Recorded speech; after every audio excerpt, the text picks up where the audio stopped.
Welcome to the 9th episode of Cooking for Wellness at NYU Langone Health. For June, we are focused on healthy breakfast and snacks and how to make some simple and easy recipes at home. This month, we wanted to show our viewers how approachable our recipes can be for the home cook. So we invited a very special guest to join us in the kitchen today. I would like to introduce you to Kerry Mackey, Senior Director of Emergency Services. Welcome, Kerry. Thank you so much for being here. Could you tell us a little bit about what you do here at NYU Langone Health? Yes, I'm the Senior Director for Emergency Services. So I do a lot of operational workflows, initiatives, construction, budget, any new initiative that really involves patient care or emergency department, that's me. What would you say the best part of your job is? Every day is something different. You could kind of have your schedule for the day, but it just changes with what's going on in the ED. So interesting. So today we're actually making this great granola that is a fantastic breakfast, and it's also something you can take on the go, literally with you all day long, keep you energized. Okay. Let's get started.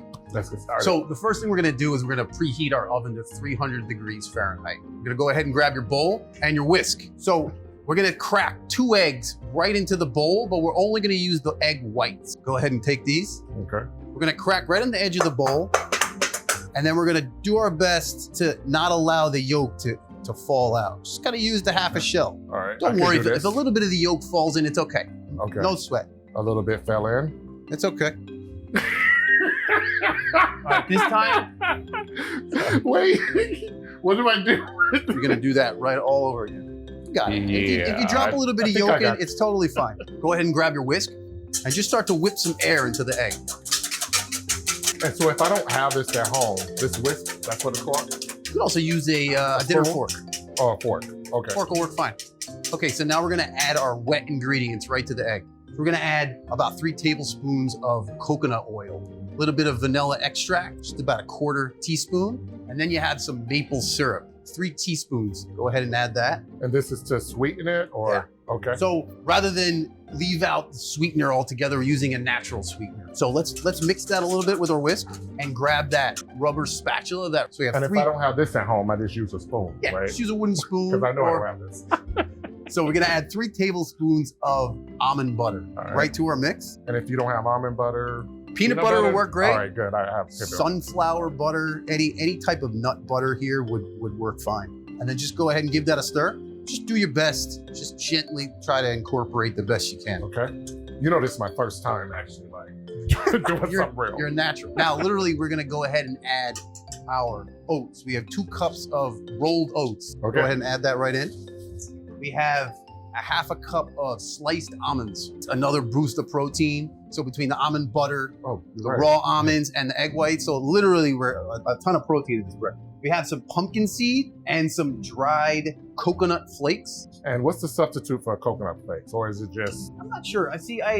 This I is would like say optional, so if someone doesn't want to really any dried fruit will work here. Okay. The only thing you got to be careful, it's like we're going to add some dried cranberries, but that's something you got to add at the end of the recipe because that will burn. Okay. So the coconut can take the heat in the oven, but the sweeter fruits can't take the heat. Okay. So add just a pinch of salt, just a little pinch. If you don't want salt, this is optional. If you're on a sodium restricted diet, just leave it out. Okay. But even that, it's literally just a pinch. Have a little bit of cinnamon. Go ahead and add that. And lastly, we have ground flaxseed. And now we're just gonna take that spatula. We're gonna do our best to gently combine. The other tool. Well, the whisk is done for today. No more just leave the whisk out. So let's do our best to try to attempt to fold it together. And again, you can basically put what you want. And so if I 100%. want more nutmeg, I can add more nutmeg, or will that mess up this? You can't really mess this up, You know right? what, I would say the nuts, the seeds, the nut butter, the dried fruit, these are your interchangeable ingredients. Some of the more intense things like cinnamon and nutmeg, I wouldn't go too heavy on because you can end up with maybe some unwanted intensity. All right, how's it looking? I think I got it together. It's pretty good. I'm a chef now. There you go. Perfect. So go ahead and grab your 1/2 sheet pan lined with paper. Yes. So no aluminum foil. No. Okay.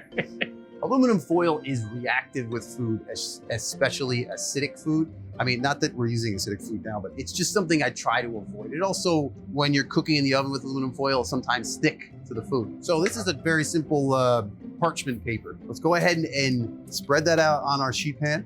So we're gonna spread it out, but we don't want to do it too much. We're spreading out, but we're leaving in clumps because Gotcha. when we go to bake, it's gonna form crispy clusters of granola, and that's what we want it. Oh, got you. Looking perfect. A little bit more. You sure this is your first time? Hey, you know, I'm pretty much a natural at anything I do. Okay, you have confidence. So we're gonna go ahead and add that to the oven for about 20-25 minutes. Okay, so our granola is ready to go. Now's the time we add our dried cranberries, and also we sprinkle a little nutmeg, fresh nutmeg for the finishing touch. I like to eat this as cereal. Personally, a lot of people like to eat granola with yogurt, or, you know, as we said, to take as a snack throughout the day. But let's go ahead and make a plate with the yogurt. Just go ahead and scoop some granola on there. Yeah, came out nice. You did well. And how about some fresh berries? You like strawberries? I love strawberries. And we have some raspberries and Just add blueberries all if the you want. berries. Yeah, do it. Go for it. Looks delicious. Okay, so there we go. Delicious, quick, easy breakfast, guaranteed to keep you full at least till lunch. Thank you for watching. Join us next month, and don't forget to like and subscribe.